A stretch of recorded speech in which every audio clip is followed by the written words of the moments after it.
students, welcome back to my channel. My name is Dr. Neeraj and I am a professor for analytics. Now, today I'm going to talk about correlation and regression. So, this is a very confusing. I'm going to talk about only the core idea about it.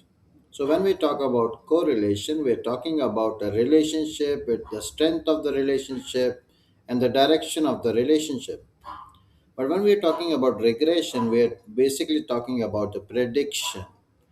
X predicts Y. X is an independent variable and Y is a dependent variable.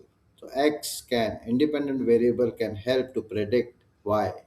So basically, for prediction, we can have a regression analysis, and to find relationship between variable and the strength of the relationship and the direction, we can have correlation. Now, let me give you one example.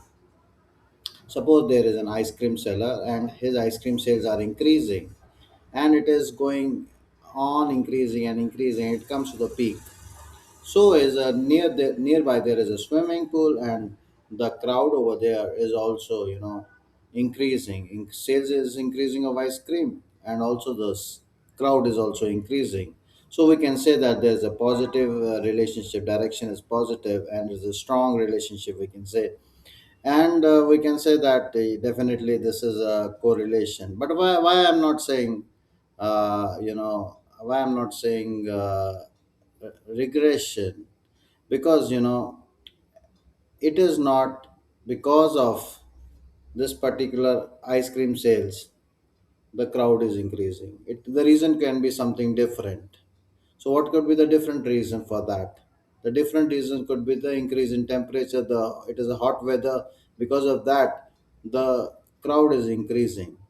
So we can predict that whenever there is an increase in temperature, the the crowd will increase.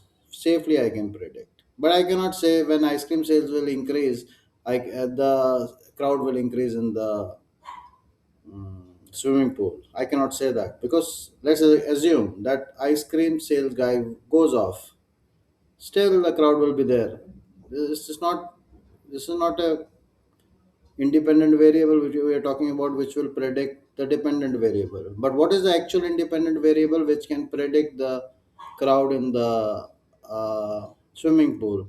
The actual variable is the weather. When the weather changes to it becomes winter, definitely the crowd will reduce. So with quite an accuracy, I can say that I can predict the crowd in the swimming pool based upon the weather.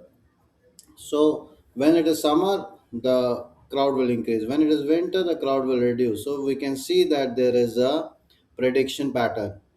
And because of that, I can say that the weather and the crowd are having a predictive nature. Ice cream seller, if he goes also, the crowd is going to be there. It is not a deciding factor.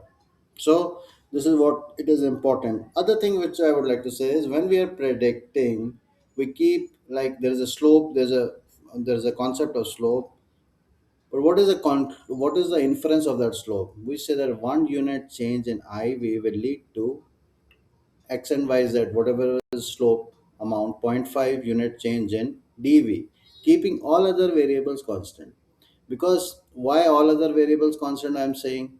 Because this particular crowd has increased. It can be more than one factor for this crowd. Maybe there is a membership discount.